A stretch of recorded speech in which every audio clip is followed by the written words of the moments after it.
What's Morales from Black Film and TV? Just when you think about your performance, I says they went big, they went hard.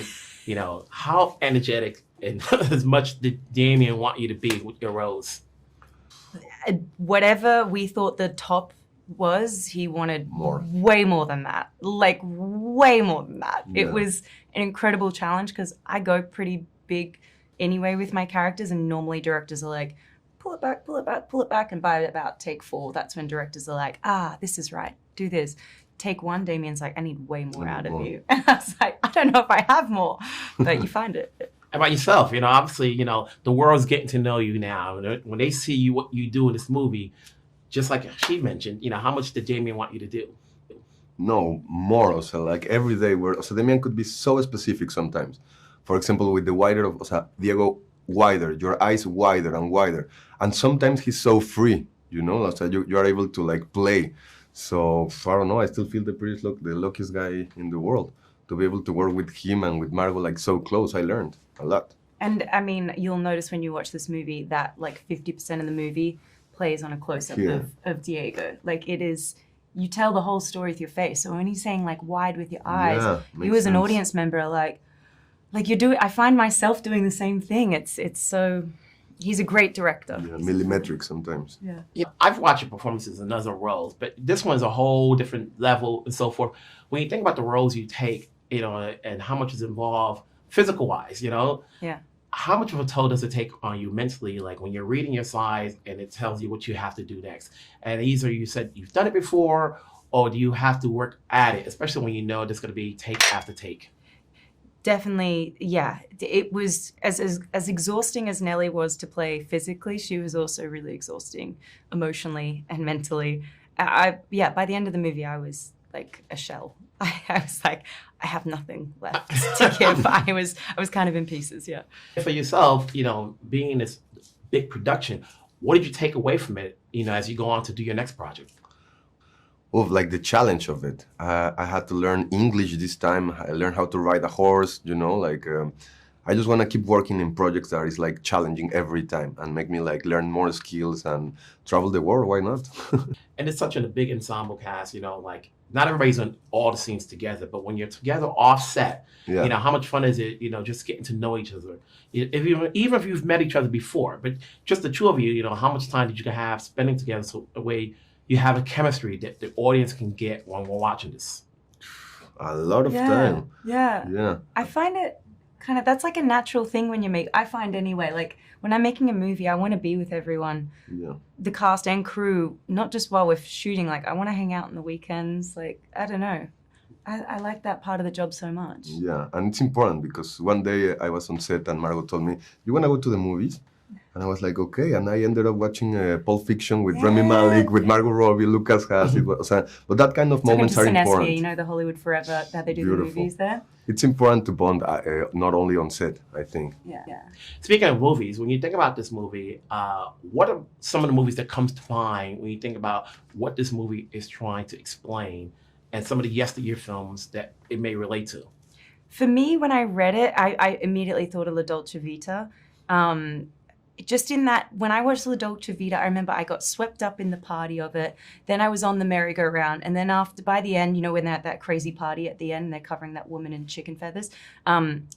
It's like you're nauseated. You're kind of like, I need to get off the ride now. I want to get off now. I remember reading this and I was like, oh, wow, I see like that thing where you get swept up in the thing. And there's 4 key parties in this film. And by the last one, you want out. By the last, the blockhouse party that Diego's character goes to, Tobey Maguire's character, you're just kind of like, this has gotten so unhinged. I need to get out. You guys did such a tremendous job. I think when I first saw it, I said, you two in particular, gave all on this movie, and it shows. Congratulations. Thank you so much. Thank you. All right. Wilson Morales from Black Film and TV. You're obviously in a Damien film, playing different roles. So when you talk about the characters you're playing, I like to think every actor has a little bit of themselves in the character they're playing. How do you relate to the character? Either or. I mean, I think she and I have a lot of similarities. She's based on Anna May Wong from 100 years ago, and of all the hardships and the tribulations that she's had to face is, just I mean, what we are dealing with these days is only a fraction of what your character and her character had experienced back then. So, but it doesn't mean that the struggles don't exist emotionally from within. So I think that's what's really similar. And what about yourself? Before you answer that, were you also a musician? Was I a musician? Yeah. Well, I dabble with like the guitar, and I'm learning the bass guitar, but the trumpet I touched briefly in middle school, but I haven't touched it since until this movie came about. So that was a task in itself. So I would say on the surface, just the love for jazz music is something that I relate to with Sydney, but then also his kind of obsession with being a perfectionist. That's something that I struggle with because it's a tough. This career is very tough, and it requires a lot of patience and enthusiasm about the journey. And I think Sydney, what I really appreciated about his journey was he was just kind of open and just kind of experiencing it and just kind of going with the flow. So that's what I've been trying to do as of late. And then, there's certain scenes that each one of you has that like can still resonate today in terms of just being an actor or musician. Nothing ever changes. Everything kind of comes around in circles. When you're working with Damien, how did he want you to play outside of what you read on the script? Yeah, we did a lot of collaborative thinking in the creative process. Damien and I had like a 3-day intensive. I called it my Damien Masterclass about 3 months before we actually started production. And we, spoke everything about how she carries herself to how she speaks. And then we were exploring different voices from how low or how high she behaved or how much she cared and how quickly she moved on from things that troubled her. These things were all the homework was done before we went on set. Yeah. And that was the fun of it too, because it was incredibly collaborative. I think what I really enjoyed was the earlier conversations about Sydney, just being on the phone after talking about jazz for 2 hours, just really talking about each scene and what he was thinking about. Like, what is Sydney feeling? Does he feel like marginalized? Does he feel like he's in a room by himself, even though he's surrounded by, his fellow bandmates and things like that? And he would just listen. And if there was anything that maybe he was unsure about, he'd be like, so does this feel accurate? Does this feel like something that you would, if you were in these circumstances, this would be, sincere and real to you?